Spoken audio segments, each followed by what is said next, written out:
Hey, I wanted to share a story about the scariest movie I have ever seen, why it was, and probably why it's not what you expect.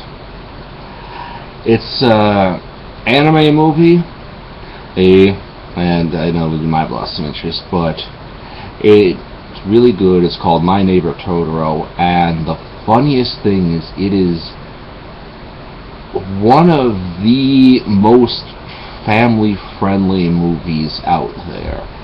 It's about this two young girls move to the country with their father. This is, of course, in Japan, and then they end up coming to harmony with nature. There's no villain in this. There is nothing like that. It is just, the spirit, it's Japanese spirituality, that the spirits exist and man has to cope with them. Coexist would be better. So, why was this so scary? Well, background on that. My best friend and I were introduced at 18 months old, so we've known each other for a very, very long time, and we're both into movies. To the point where I will take his thoughts and recommendations pretty much on face value, and he'll take mine on face value when he knows I am not kidding around, like when I'm not saying something absurd about the movie with a smile. My friend isn't that way. He's normally very, very serious about talking about movies. Except for one time. The time I was about to watch My Neighbor Totoro. So, he then just made some off comment and about enjoy the horror, and I took that literally, like asking, "This is a horror movie?" And for the first time since I've known him, he just rolled with the joke, saying, "Oh yeah, that it's the director, the world famous Hayao Miyazaki, his movie Spirited Away, by the way, happened to win a Oscar, so he's a good director."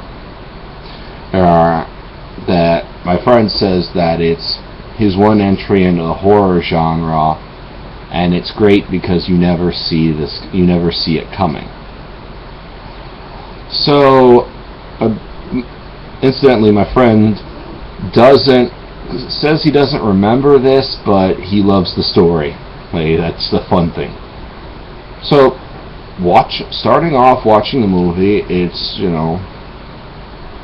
there's this big, bright musical number for the credits that it's just almost freeform of the various creatures in the movie dancing along to the credits. It's the introduction, and this all played into my expectation of that.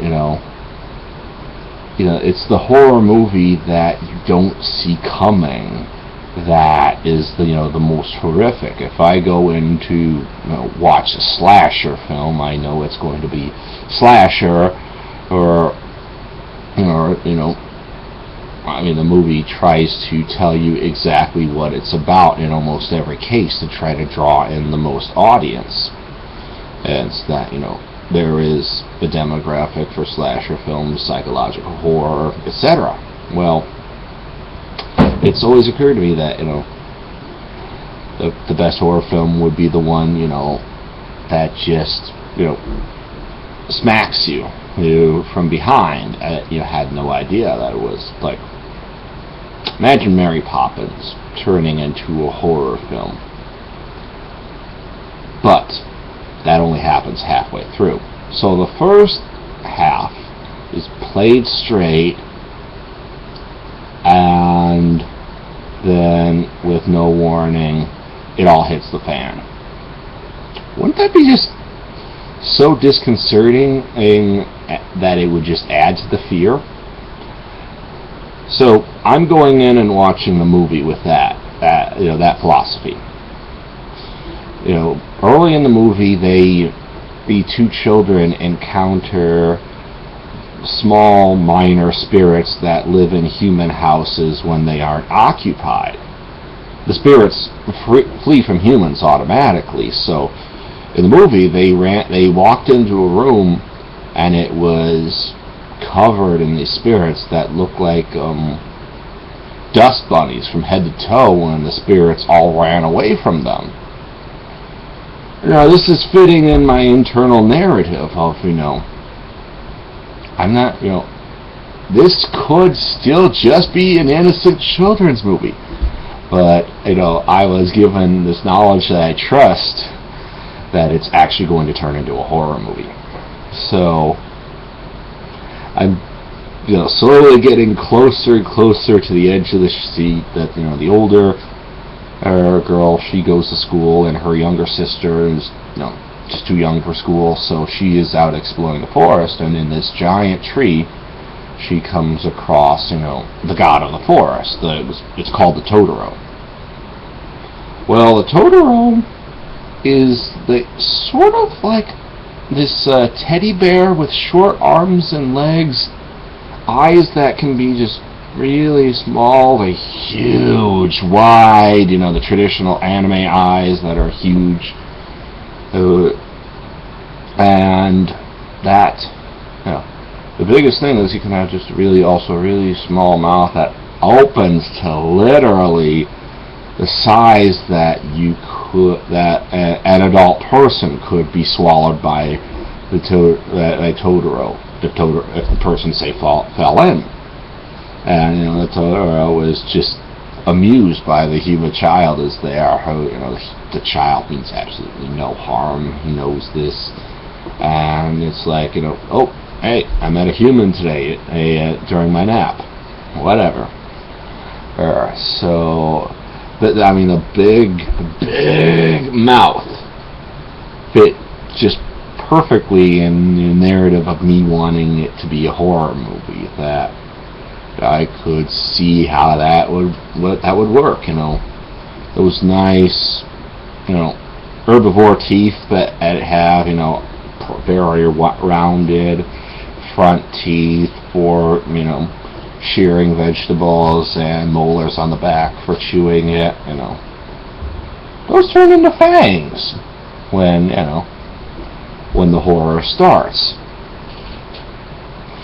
So the movie goes on, completely nice and innocent, and my expectations are building. When do we get the reveal? About 3/4 of the way through, I realized that it was past the point where they could do any sort of horror reveal, but still have artistic integrity. And that is one thing that Studio Ghibli, the creators, are known for, is doing some pretty good artistic integrity, even on their weaker films. They have brilliant vision, often very good storytelling, and that, so, unless this is, so I came to mind that unless this is the experimental film where, like, the very last shot is the horror, no, it couldn't be. So I wrote it off at that point. Took the movie as it is, and loved it for the lovable children's film that it is. It's sweet, it's innocent, it tells a very small scale, fantastical tale, a little bit of magic in everyday life, and that's an appealing story. The movie is completely messed up. They actually, it's a little short, so Studio Ghibli released it as a double feature with another director's movie about two children who literally starved to death in the end days of World War II. So literally, the first, when it premiered, the audiences had, the first movie, two children starved to death in war. Second movie, oh, perfect, beautiful, innocent, and there's, the loving forest spirit, the loving spirit world interacts with children while they are still innocent. So, I mean, I almost think that my experience was just about as jarring as the real one was if you actually got to see it in 1988 in the theater in its first run. But the funny thing is that every time I go to, I meet other anime fans that, if there's nothing, if, conversation ever deadens out, some of my friends will be like, "Ben, tell your Totoro story." And everyone else is like, "So, okay, what is good enough about his story that makes you want to tell it?" And then to the point that, my friends are looking forward to hearing it again. That's really why I wanted to share this and put it to memory, is that I think I had a wonderfully unique viewing of this movie.